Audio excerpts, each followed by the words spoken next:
UKLO 1 year masters. No IELTS required up to 5 years visa. High visa success rate. గురువుగారు చాలా చక్కగా చెప్తున్నారు. మొత్తానికి మృత్యువుకి అసలు వేరే అర్థాన్ని వివరిస్తూ ఈ మన కఠోపనిషత్తు అనేది మొదలైంది. ఆల్రెడీ ఒక వీడియో చేస్తున్నాం.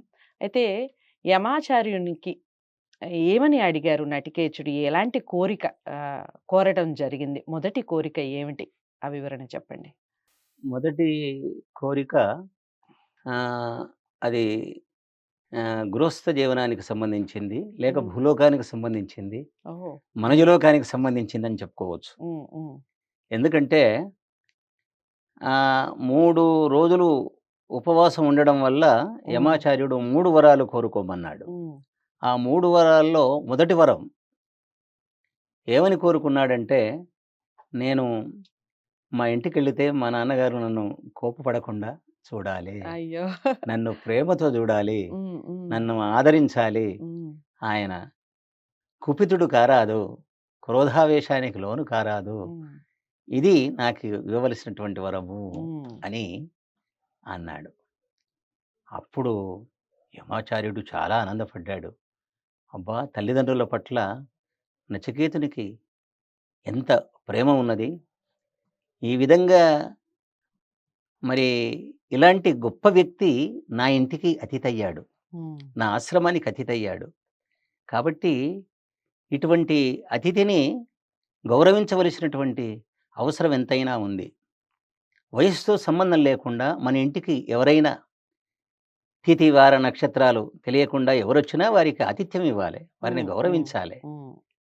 మరి ఈ ఈ విధమైన తల్లిదండ్రుల యందు ఇంత ప్రేమ కలిగినటువంటి వ్యక్తి మన ఇంటికి అతిథిగా వస్తే మీరంతా ఏం చేస్తున్నారు అని తన శిష్యులను ఒకసారి యమాచార్యుడు అడిగాడు.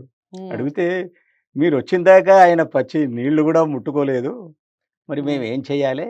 కాబట్టి మేము అతనికి ఎంత బ్రతిమలాడినా కూడా ఆ విధంగా అతడు ఏ ఆతిథ్యాన్ని స్వీకరించలేదు. అప్పుడు యమాచార్యుడు ఒక మాట అంటాడు.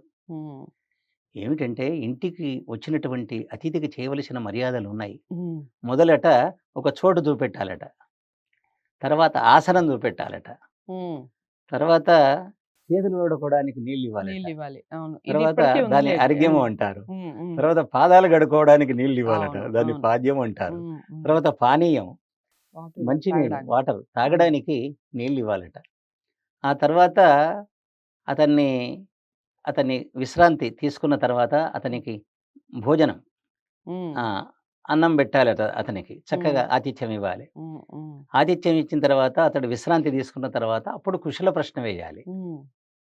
ఆ తర్వాత అతన్ని సాగనంపాలి. ఇవి అతిథికి చేయవలసినటువంటి మర్యాదలు.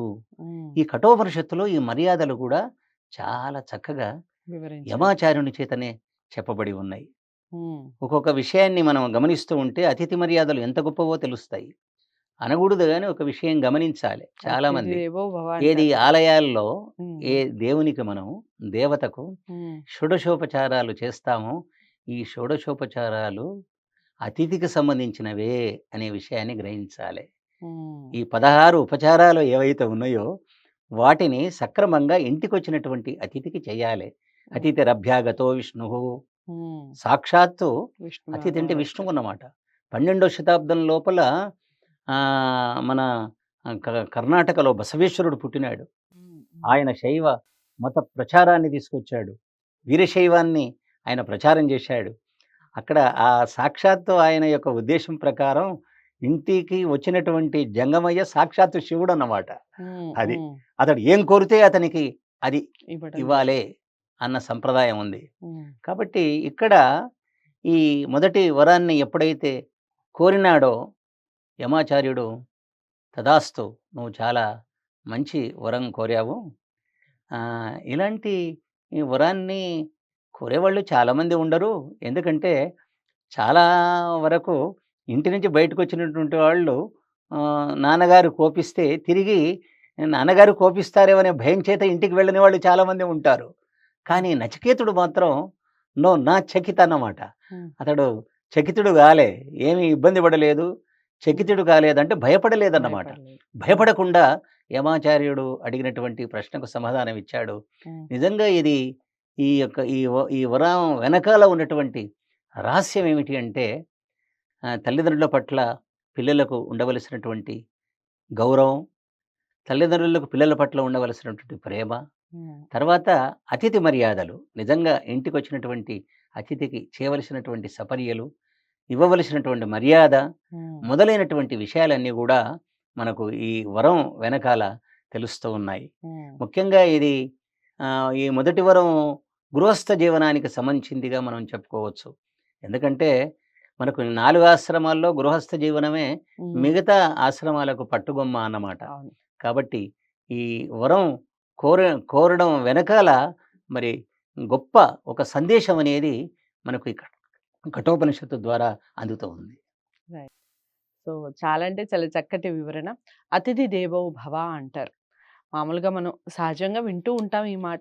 ఇంటికి వచ్చిన వాళ్ళని ఎలా గౌరవించాలి, ఇంటికి రాగానే మనం ఏమేం చెయ్యాలి, వాళ్ళకి ఎలాంటి మర్యాదలు ఇవ్వాలి, ఈ విషయాలన్నీ వీడియో ద్వారా తెలుసుకున్నాం. గురుగారు చాలా చక్కటి వివరణ ఇచ్చారు.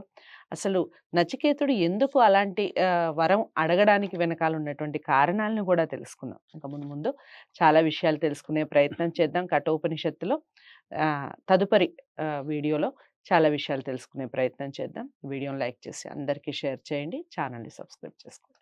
నమస్తే.